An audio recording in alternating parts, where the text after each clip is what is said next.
ACB ప్రధాన కార్యాలయంలో కాళేశ్వరం మాజీ ఎన్సీ హరిరామ్ ఆస్తులపై అధికారులు ఆరా తీస్తున్నారు. మంగళవారం వరకు హరిరామ్ను ఏసీబీ విచారించనుంది. కస్టడీలో భాగంగా హరిరామ్కు చెందిన లాకర్లను ఓపెన్ చేయనుంది.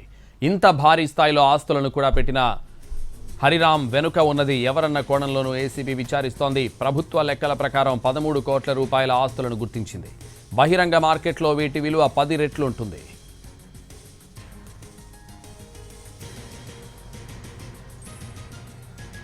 హరిరామ్ ఇంట్లో సోదాల సమయంలో స్వాధీనం చేసుకున్న డాక్యుమెంట్ల వివరాలు ఏసీబీ సేకరిస్తోంది. స్వాధీనం చేసుకున్న డాక్యుమెంట్లపై ఉన్న పేర్లు, వారితో ఉన్న సంబంధాలపై అధికారులు ఆరా తీస్తున్నారు. హరిరామ్కు పలువురు బినామీలు ఉన్నట్లుగా గుర్తించారు. బ్యాంక్ అకౌంట్లు, డాక్యుమెంట్లు, బినామీలతో ఉన్న ఆస్తుల వివరాలను రాబట్టనున్నారు.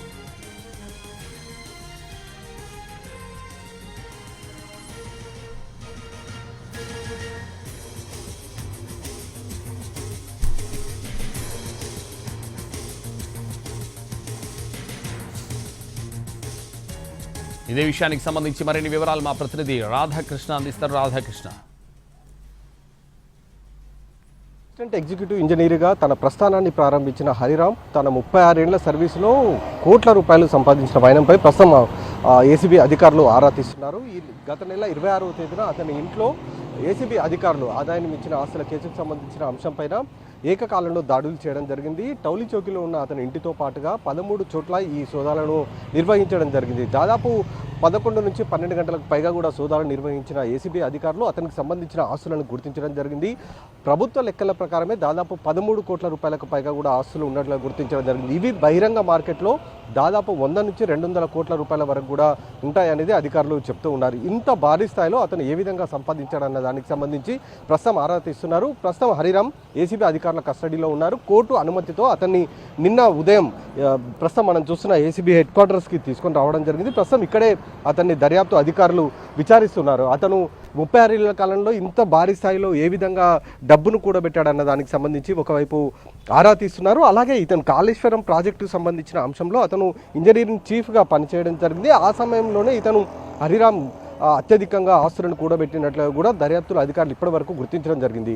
అలాగే అతని ఇంట్లో 13 ప్రాంతాల్లో సోదాలు చేసినప్పుడు కూడా చాలా వరకు డాక్యుమెంట్స్ స్వాధీనం చేసుకోవడం జరిగింది. ఆ డాక్యుమెంట్స్ ఆధారంగా ఇతనికి బినామీలు ఉన్నట్లు కూడా అధికారులు చెప్తూ ఉన్నారు. కాబట్టి ఆ బినామీలు ఎవరు, వాళ్ళ పేర్ల మీద ప్రస్తుతం ఉన్న ఆస్తులు ఇంకా ఎక్కడెక్కడ ఉన్నాయన్న దానికి సంబంధించి ఆరా తీస్తున్న ప్రయత్నం ఒకవైపు చేస్తున్నారు. అలాగే ఈ కస్టడీలో దాదాపు అంటే 5 రోజుల పాటు కస్టడీలో భాగంగా అతనికి సంబంధించిన బ్యాంకు లాకర్స్ కూడా ఓపెన్ చేయబోతున్నారు. ఒకవేళ బ్యాంకు లాకర్స్ కనుక ఓపెన్ చేస్తే ఇంకా అతని ఆస్తుల విలువ పెరిగే అవకాశం కనబడుతుంది. మొత్తానికి ఇతని ఆదాయం అంటే ఇతను 1989లో అసిస్టెంట్ ఎగ్జిక్యూటివ్ ఇంజనీర్గా ఉద్యోగం ప్రారంభించినప్పటి నుండి ఇప్పటి వరకు దాదాపు 36 ఏళ్ల కాలంలో ఇతని సంపాదన అంటే అతని శాలరీస్ ఎంతవరకు వచ్చాయి, అతను ఎంతవరకు ఖర్చు పెట్టాడు, ఎంత మిగిలాల్సి ఉంది అన్న దానికి సంబంధించి పూర్తి స్థాయి వివరాలు సేకరించిన తర్వాత ఈ దాడుల్లో గుర్తించిన కోట్ల రూపాయల ఆస్తులు ఏవైతే ఉన్నాయో వీటి ఏ విధంగా ఇతను సంపాదించాడంటే, ఒకవేళ అతను 36 ఏళ్ల సర్వీసులో అతను దాదాపు 6 కోట్లకు పైగా కూడా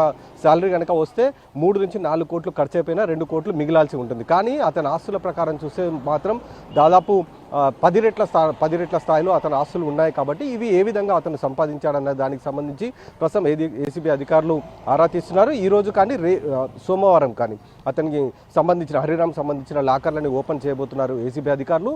డాక్యుమెంట్స్కి సంబంధించిన వివరాలు అలాగే లాకర్లు, బినామీలు వీటిపైన ప్రస్తుతం అయితే ఏసీబీ అధికారులు దృష్టి సారించారు. అతన్ని మంగళవారం అంటే 6వ తేదీ వరకు కూడా విచారించబోతున్నారు ఏసీబీ అధికారులు. కెమెరామెన్ రాకేష్తో రాధాకృష్ణ, ఎన్టీవీ, హైదరాబాద్.